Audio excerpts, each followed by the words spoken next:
maka tadi mencari literatur dan ada beberapa tokoh yang ternyata tokoh ulama tersebut berperan dalam kemerdekaan. Jadi yang kita tak ketahui tokoh yang berperan di kemerdekaan siapa? Tokoh nasionalis Bung Karno dan Bung Hatta. Itu yang memproklamirkan. Tapi kalau tidak didorong oleh tokoh-tokoh pemuda, ya, tidak nama layak kemerdekaan.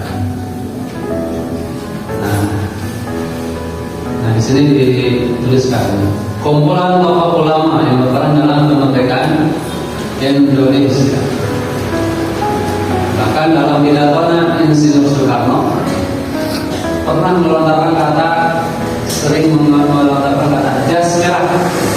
Apa itu jas merah? Jangan melupakan sejarah. Jangan melupakan sejarah. Jangan sekali-kali melupakan sejarah Indonesia, karena di dalamnya terdapat banyak jerih payah perjuangan para pahlawan. Nah, dari banyaknya pahlawan yang membantu membela dalam kemerdekaan Indonesia, ternyata ada sosok tokoh ulama yang terus berjuang ya di dalamnya. Tapi sayangnya peran besar tokoh ulama tersebut tidak banyak yang tahu. Nah, sehingga nama mereka begitu asing di telinga kaum muda zaman sekarang. Lalu siapa saja? Yaitu yang pertama ada yang namanya, tetap ingat-ingat ya, bisa cerdas cermat. Ada yang namanya cerdas cermat. Yaitu satu, Habib Ali Al-Habsyi. Siapa? Habib Ali Al-Habsyi. Ulangi. Habib Ali Al-Habsyi. Dia tarik sedikit ya, tidak 100 orang. Tapi dari sekian orang cukup 5. Satu, Habib Ali Al-Habsyi. Siapa Habib Ali Al-Habsyi? Lahir di Jakarta 20 April 1870. Merupakan salah satu yang berperan dalam kemerdekaan dalam menentukan hari dan waktu proklamasi. Tanggal seberapa? 17 Agustus tahun 45. Siapa yang menentukannya ini? Siapa namanya? Habib Ali Al-Habsyi. Penentu hari dan waktu proklamasi. Ayahnya bernama Al-Habib Abdurrahman bin Abdullah Al-Habsyi. Juga termasuk pelopor berdirinya Majelis Taklim di Indonesia. Nah, di usia 12 tahun Habib Ali berangkat ke Hadramaut, Yaman. Yang dikunjunginya adalah Syekhun untuk berguru kepada Habib Abdurrahman bin Alwi Al-Alijus. Beliau juga belajar di Mekah dan Madinah.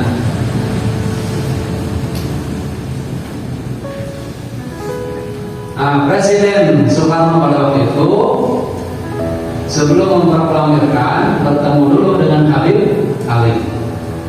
Pada saat itu Soekarno meminta pendapat hari dan waktu yang tepat untuk membacakan proklamasi. Selain itu dirinya sempat ikut mendorong berdirinya partai politik yang berasaskan Islam pertama kali di Indonesia yang disebut dengan Partai Syarikat Islam.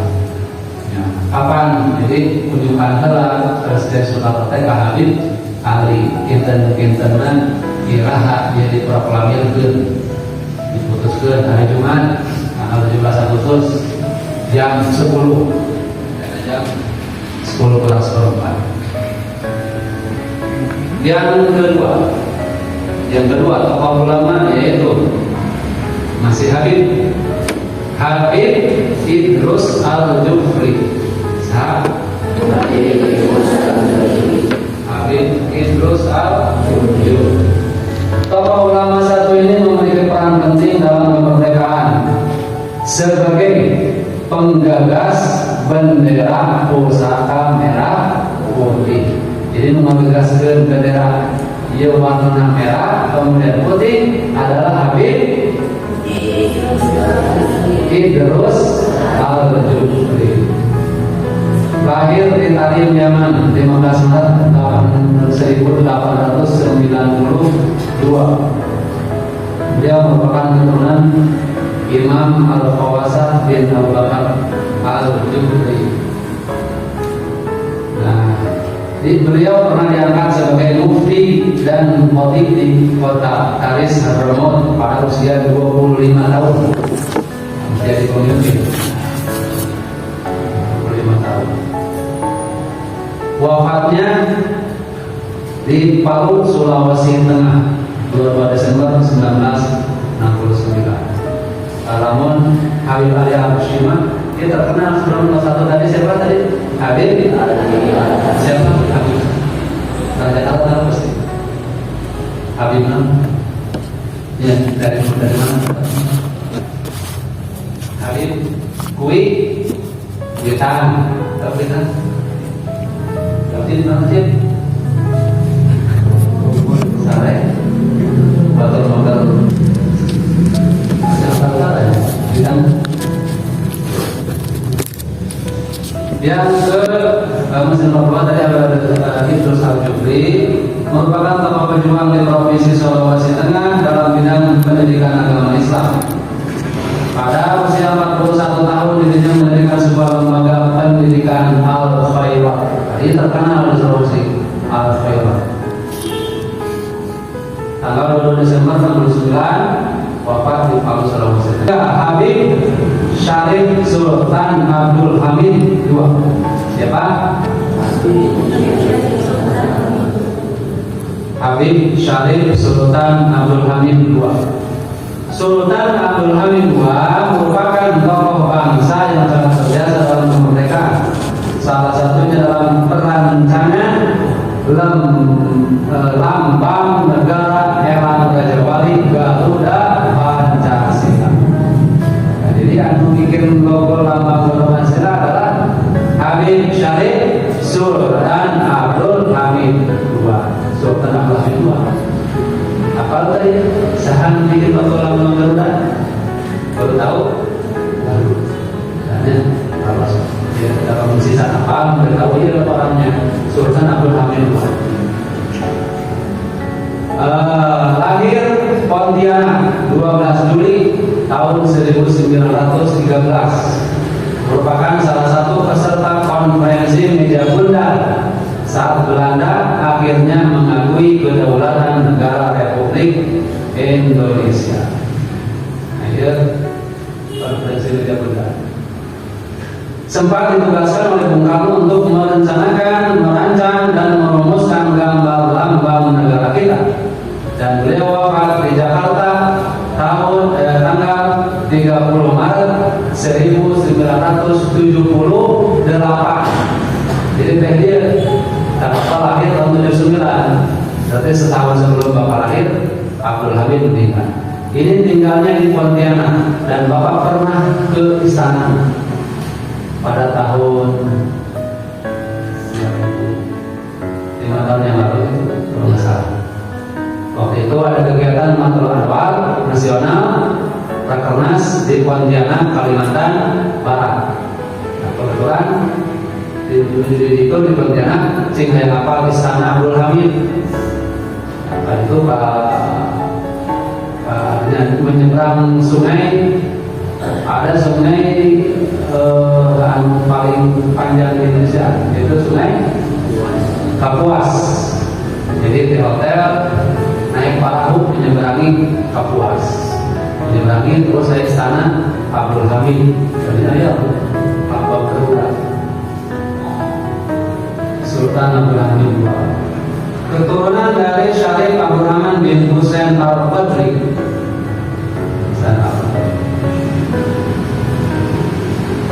Diangkat menjadi Sultan ke-7 dari Kesultanan Badriyah. Jadi anu di Pontianak Istana Kesultanan Badriyah. Itu nomor 3. Di nomor 1 tadi saha sebagai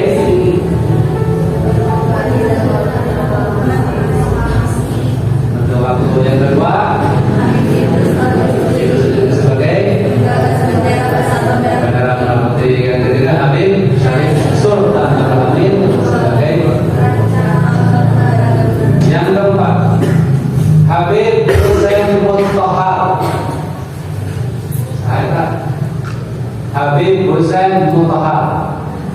Al-istihad hak mutakhar. Pernah dengar? Pernah. Siapa? Pencipta lagu dari yakin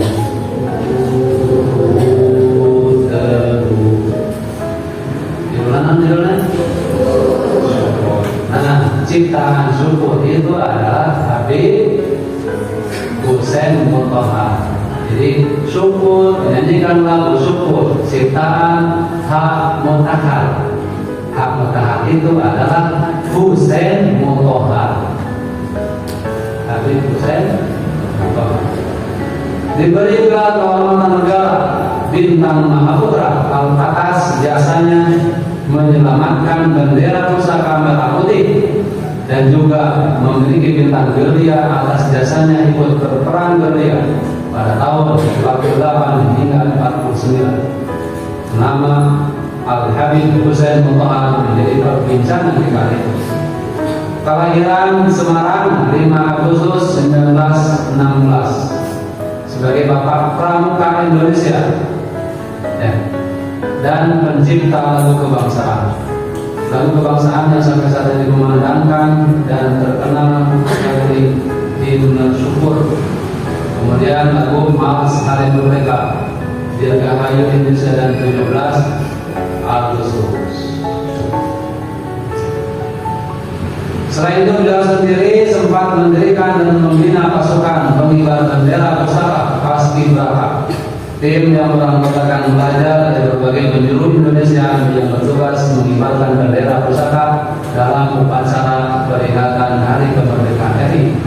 Selain itu Habib Mutahhar juga aktif dalam kegiatan kepanduan yang merupakan salah satu orang tokoh ulama pandu rakyat Indonesia. Gerakan kepanduan independen yang berhaluan nasionalis, wafat 9 Juni 2004. Dia adalah tokoh pramuka UGM.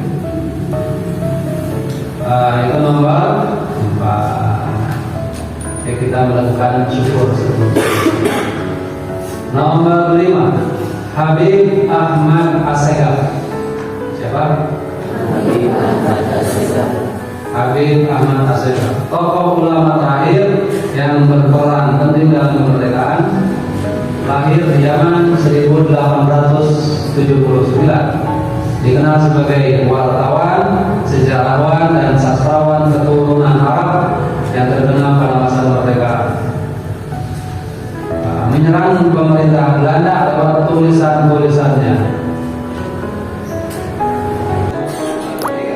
Oh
Ayat ini merepresentasikan bahwa sebuah kemerdekaan menjadi sumber ilham yang tak habis bagi bangsa Indonesia untuk memaknai kemerdekaan secara lebih holistik dan integral. Ketika diutus 14 abad silam Nabi Muhammad Sallallahu Alaihi Wasallam menghadapi sebuah masyarakat yang mengalami 3 penjajahan sekaligus. Karena tadi seolah sudah merdeka, sudah tuntas perjuangan Nabi Muhammad. Kami sempurnakan, aku sempurnakan agama untuk. Jadi setelah mengalami kehidupan penjajahan, waktu itu, yaitu diseksualisasi hidup, kemudian penjajahan yang kedua penindasan ekonomi, yang ketiga penjajahan kezaliman sosial. Diseksualisasi hidup, yaitu kekafiran, masyarakat jauh dari kebenaran, kufur, kafir, kemudian penindasan ekonomi, kemudian kezaliman sosial, kemaksiatan. Makanya perjuangan Nabi berhasil menindas penjajahan tersebut. Kisah para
نعمه ويكافي مزيده ربنا لك الحمد ولك الشكر كما ينبغي لجلال وجهك الكريم وعظيم سلطانك اللهم أنت ربي لا إله إلا أنت خلقتني وأنا عبدك وأنا على عهدك ووعدك ما استطعت أعوذ بك من شر ما صنعت أبوء لك بنعمتك علي وأبوء لك بذنبي فاغفر لي فإنه لا يغفر الذنوب إلا أنت اللهم أصلح لنا ديننا وعصمة أمرنا وأصلح لنا دنيانا والتي فيها معاشنا وأصلح لنا آخرتنا التي فيها معادنا واجعل الحياة زيادة في كل خير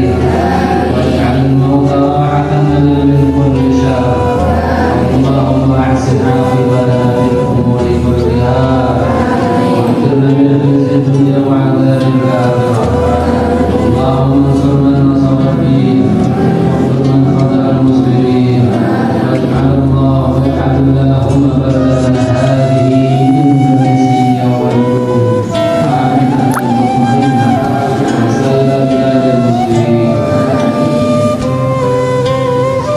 اللهم أنت ربي لا إله إلا أنت خلقتني وأنا عبدك وأنا على عهدك ووعدك ما استطعت أعوذ بك من شر ما صنعت أعوذ بك بنعمتك علي وأبوء لك بذنبي فاغفر لي فإنه لا يغفر الذنوب إلا أنت اللهم أصلح لنا ديننا وعصمة أمرنا وأصلح لنا دنيانا التي بها معاشنا وأصلح لنا آخرتنا التي بها معاشنا واجعل الحياة زيادة في كل خير واجعل الموت راحة من كل شر اللهم أحسن عاقبتنا في الأمور كلها واجرنا من خزي الدنيا وعذاب الآخرة اللهم انصر من نصر الدين واهدر من خذل المسلمين واجعل اللهم بلدنا هذه إندونيسيا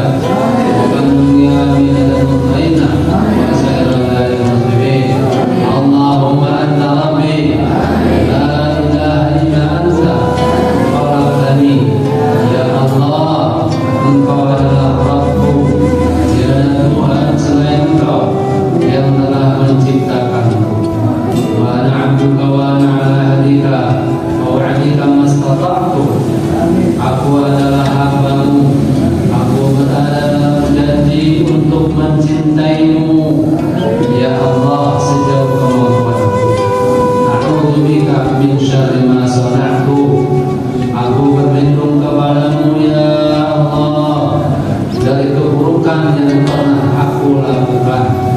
Aku laka bi ni'matika alayya. Aku mengaku dan bersyukur atas semua nikmat yang Engkau telah berikan kepadaku.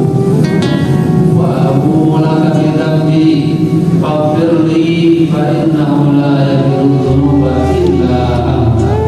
Dan aku mengaku dosa dan kesalahanku karenanya ampunilah diriku ampunilah diriku ampunilah diriku ya Allah karena tidak ada yang bisa mengampuni dosaku kecuali Engkau ya Allah Allahumma aslih lana dinana wa ismatu amrina ya Allah maslahatkanlah agama kami karena merupakan penjaga bagi kami dan perbaikilah wa aslih lana dunyana allati fiha ma'ashuna dan maslahatkanlah duniaku karena merupakan tempat-tempat kehidupanku ya Allah wa aslih lana akhiratana allati fiha ma'aduna dan maslahatkanlah akhiratku karena merupakan tempat kembaliku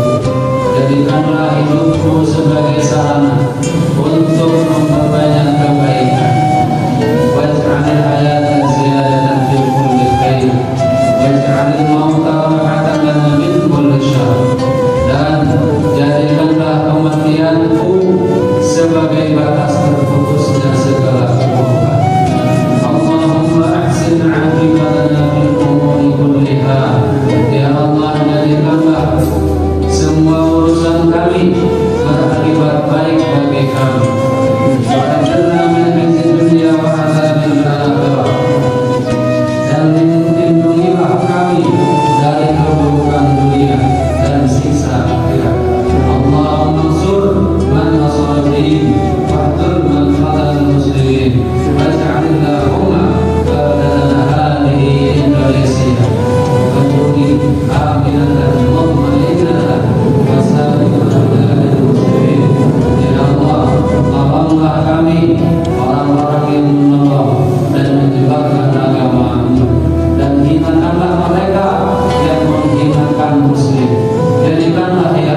Allahumma ighfir lil muslimin wal muslimat Amin. wal mu'minin wal mu'minat Amin.